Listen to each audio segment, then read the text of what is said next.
It's hard to believe since we haven't seen much rain, but back in June, it will have been a year since major flooding hit West Texas, wreaking havoc on some neighborhoods.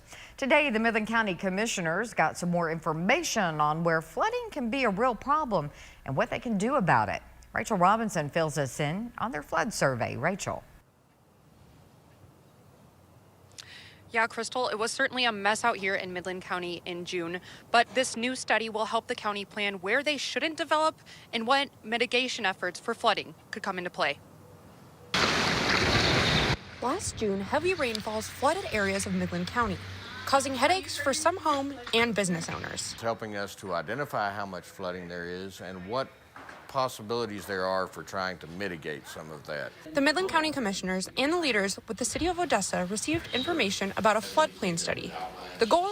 To minimize damage. One, it helps us understand and be able to control development. What I mean by that is if a developer comes to us and says, we want to do this type of project here, we can with this information say, this is not a good spot for that because that's a flood zone.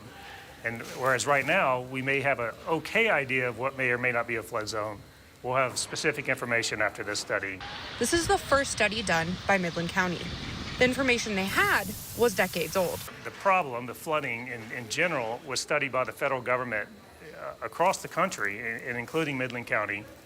So when you hear the FEMA map or the FEMA floodplain, when you hear those terms, that's a 1990s FEMA analysis, federal analysis of the flooding in Midland County. Since then, Midland and Odessa have grown a lot, and they still are. So having updated information is important. People move to Midland and homes are built and roads are built and businesses expand and buy property and build new facilities. Having this information protects them. It keeps insurance costs down. It keeps destruction of property down. It's important to know where the water goes during a flood so that they can take measures to stop it. We are doing expansion of our Faudree Road project north of 191, and with that is a large drainage area that comes down through there. And so we have identified some what are called detention ponds. And so these are excavations that will help store water and let it release it at a slower rate than it naturally would in a storm event. Since we've started, we've been able to react more efficiently to the localized flooding that we saw in June and July.